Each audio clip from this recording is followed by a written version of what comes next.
Coucou tout le monde et bienvenue dans la vidéo du mercredi. Aujourd'hui, je vous présente une carte réalisée avec un tampon de la marque Marie Rader, ces jolies petites souris volantes. Je vais utiliser pour ça du Nina Solar White. Je vais prendre également mes Distress Oxide pour faire un fond. Et ces petites souris, je vais les mettre en couleur avec mes crayons de couleur que je vais estomper avec la solution de mélange.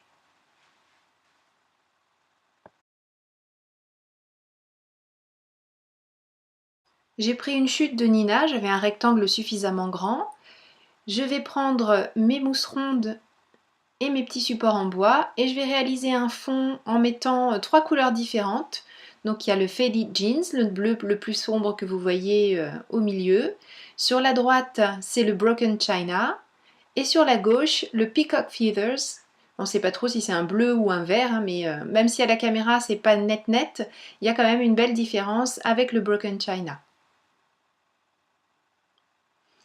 Je fais donc des mouvements circulaires, juste histoire de couvrir tout le fond. Alors l'avantage des Distress Oxide, si vous ne les avez pas utilisées par rapport aux Distress classiques, c'est qu'elles sont beaucoup plus faciles à étaler, elles pardonnent beaucoup plus les erreurs de passage de mousse. Donc si vous avez des soucis avec les Distress classiques, vous verrez que celles-ci sont beaucoup plus simples à utiliser pour réaliser des fonds de ce type, même si les Distress classiques, on y arrive très bien. Il n'y a pas vraiment de difficulté avec un peu d'entraînement. L'essentiel, c'est d'avoir un mouvement assez light avec la mousse et quelque chose de très régulier. Et on commence, vous voyez, je commence toujours à l'extérieur, donc sur ma feuille de travail, pour venir ensuite mordre sur le papier. Quand je suis satisfaite du fond, je vaporise de l'eau et vous voyez tout de suite la réaction. Et quand je souhaite arrêter l'action, tout simplement, je passe un chiffon et je vais pouvoir laisser ça de côté. On va commencer à travailler avec les petites souris. Je vais prendre le tampon, bien sûr, une chute de papier à nouveau, ma presse de précision, et je vais tamponner le motif dans un coin du papier, en fait, puisque je vais ensuite le découper. Tout ce que je veux, là, c'est avoir les tamponnages. Je n'ai pas forcément besoin que ce soit très bien centré sur mon papier. J'utilise mon encre Memento puisque je vais utiliser la solution de mélange. Donc c'est comme pour les feutres à alcool, hein, vous savez, feutre à alcool ou solution de mélange, il faut une encre type Memento, ou alors, comme je vous le dis souvent, l'encre hybride de chez My Favorite Things, qui elle, avec laquelle on n'a pas besoin de se poser de questions, elle veut bien tout faire, de l'eau, de l'encre, de l'alcool, elle veut bien tout. Je tamponne mon motif. Je vais insister un petit peu sur le nez des petites souris, de manière à avoir une impression vraiment bien noire, d'où l'intérêt de travailler avec la presse de précision, puisque mon papier est resté bien en place dans la presse, et je peux refermer le couvercle. Ma seconde impression, ou même ma troisième, sera parfaite, il n'y aura aucun décalage. Pour nettoyer mon tampon, j'utilise cette solution, le STAZON Cleaner, et un chiffon qui ne fait pas de peluche, et mes tampons restent comme ça, parfaitement propres, comme tout neuf. J'ai disposé mes Faber-Castell à côté de mon espace de travail et j'ai pris une chute de papier à côté de moi puisque je vais crayonner dessus le noir. Je vais ensuite mettre de la solution de mélange sur mon estompe. Je vais venir prendre de la couleur sur cette feuille et l'étaler sur ma souris de manière à obtenir un gris relativement clair plutôt que de poser le noir directement sur la feuille, ce que je ferai par contre après pour faire des ombres plus marquées. C'est juste une manière d'avoir un gris assez clair et de pouvoir revenir dessus par la suite. Alors j'aurais pu prendre directement un crayon gris et l'estomper, mais bon, ça fait pas le même effet. Donc là, je voulais vraiment avoir cet effet très léger de gris. C'est pour ça que je prends la couleur sur mon petit papier à côté. C'est quelque chose que je fais souvent. Et pour l'instant, ça me réussit plutôt pas mal. J'aime bien le résultat, donc je fais ça en tout cas pour mes gris. Et donc très rapidement, les petites souris prennent de la couleur. Donc, je passe mon estompe, j'insiste un peu plus là où je souhaite que la couleur soit plus prononcée. J'y vais doucement là où je veux que les couleurs soient claires.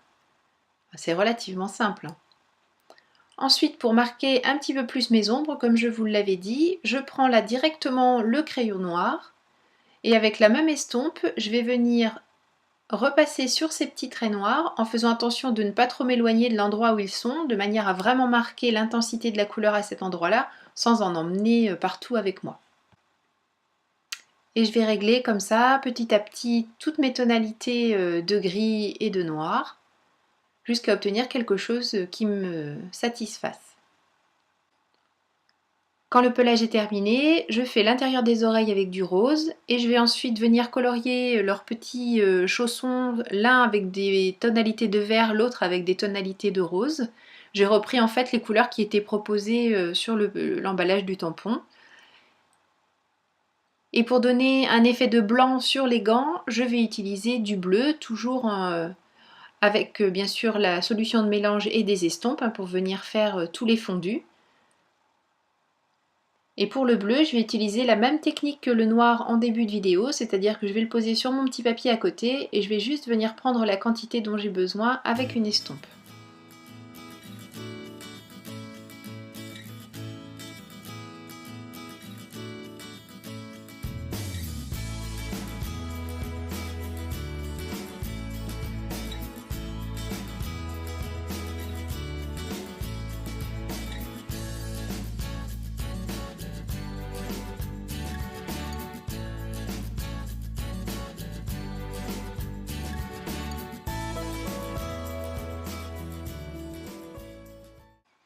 Une fois la mise en couleur terminée, vous en avez l'habitude, je découpe mes motifs au plus près du trait noir, en essayant d'en garder un maximum quand même, en faisant tourner le papier et pas les ciseaux.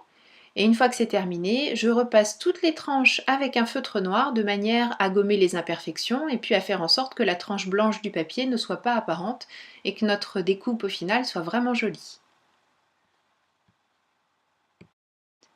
Avec un die MFT, celui qui fait la double couture, là que j'adore, hein, c'est comme le Blueprint 27, ce sont mes deux chouchous.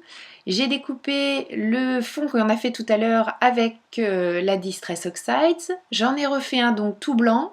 Et là, je vais en découper un exactement le même die dans un carton d'emballage. C'est tout simplement une boîte de riz. Je garde pas mal d'emballage comme ça parce que je veux une épaisseur suffisante pour pouvoir faire le montage final de ma carte. Alors j'aurais pu mettre de la mousse adhésive par exemple, mais étant donné la finesse du cadre que je vais avoir, vous allez voir, j'avais pas envie de m'embêter avec de la mousse. Donc j'ai choisi de créer l'épaisseur avec cet emballage. Je vais coller le blanc sur l'emballage. Pour ça j'utilise mon escargot de colle Crafters Companion, puisque je veux un bon collage bien solide. Je les mets bien bord à bord. Et je vais reprendre mon die que je vais poser exactement comme il était dans la machine. Et je vais m'en servir en fait de guide. Et avec ma lame de cutter de précision, je vais découper cette forme en arrondi que je trouve très jolie, de manière à créer un cadre. Donc j'y vais doucement, je coupe étape par étape, c'est pas la peine d'appuyer fort, l'essentiel c'est de faire plusieurs passages pour avoir une coupe bien nette, bien jolie. Donc effectivement il faut une lame aussi qui ne soit pas usagée. Et je vais faire tout le tour comme ça pour obtenir un cadre bien épais puisqu'il y a l'épaisseur de l'emballage et joli puisque au-dessus c'est du Nina Solar White. J'ai maintenant un cadre qui s'adapte parfaitement à mon premier fond de carte.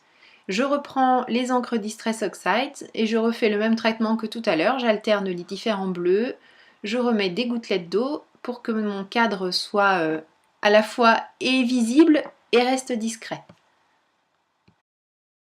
Alors l'idée de cette carte, c'est que mes petites souris se balancent sur un petit fil qui lui aussi va se faire discret. Donc j'utilise du fil de nylon très fin que je colle à l'arrière de mes petites souris avec une épaisseur de mousse adhésive. Je n'enlèverai pas la protection adhésive au dos, je veux juste créer une petite épaisseur pour qu'elles puissent se promener correctement, ces petites souris. Et je fais en sorte bien sûr qu'on n'aperçoive pas cette mousse adhésive. J'ai coincé le fil entre le papier de ma souris et la mousse. Et je vais pouvoir maintenant venir le mettre, le fil, sur le fond de la carte en fixant avec un petit morceau d'adhésif tout simplement. Donc je vais faire ça en haut et en bas de chacune des deux souris. Ensuite je vais retourner le fil et le fixer sur l'arrière de ma carte. Maintenant que mes souris sont en place, je peux venir coller mon cadre. Donc j'utilise tout simplement ma colle à pointe fine, comme d'habitude. Alors ce que j'ai oublié de vous préciser, c'est que j'ai laissé suffisamment de lest au fil pour que mes petites souris puissent se promener. Si on tend trop le fil, elles auront tendance à moins bouger. Donc en fait j'ai fait des réglages avant de coller à l'arrière. Voyez un petit peu la longueur de fil que vous souhaitez laisser en fonction du mouvement que vous voulez donner au personnage que vous mettez en place de cette manière. Je vais maintenant créer ma base de carte.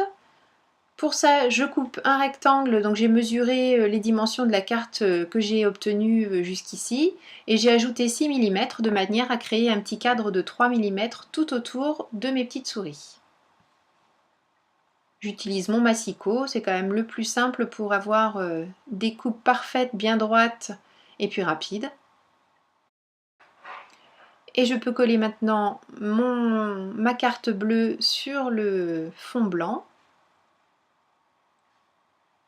et ajouter les derniers éléments de déco.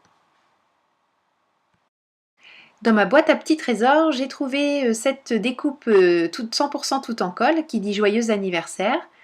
Je la mets à l'envers sur mon pad de Versamark. Je la mets ensuite dans ma poudre blanche, donc c'est de la poudre Wow blanche que j'ai mis dans ce container parce que quand j'ai ce genre de découpe c'est quand même plus facile et comme plus ça va, plus je le fais souvent de mettre de la poudre à embosser sur mes découpes. Le fait que ce soit grand c'est quand même bien pratique. Je fais bien chauffer mon heat gun et je viens faire fondre cette poudre de manière à obtenir un joli embellissement blanc brillant. J'aime vraiment beaucoup ce rendu, c'est très joli, très rapide. Et il n'y a pas besoin d'attendre que ça sèche, donc vous me connaissez, ça me convient plutôt bien ça. Et cette découpe, je vais tout simplement la coller sur ma carte avec ma colle à pointe fine. Voilà, je trouve que ce blanc brillant, là, ça ressort bien sur ce fond bleu, ça apporte la touche nécessaire. Vous allez voir qu'à la fin, j'ai rajouté également une autre découpe, un petit cœur, que j'ai traité de la même manière, poudre à embosser blanche, et je l'ai collé en haut à gauche pour faire un rappel et finir d'habiller le fond de cette carte. Moi, je suis vraiment très contente du résultat. Je trouve que ces embellissements bois recouverts de poudre à embosser, c'est très joli. Ces petites souris sont super adorables et puis le fond en distress, vraiment je me lasse pas d'utiliser toutes ces distress, que ce soit les classiques ou les oxides, on a toujours un super résultat. Mais j'espère que cette carte vous plaît. Je vous remercie beaucoup d'avoir suivi cette vidéo. Je vous fais des gros bisous. Prenez bien soin de vous et je vous retrouve la semaine prochaine pour la carte du mercredi. Gros bisous. Bye bye.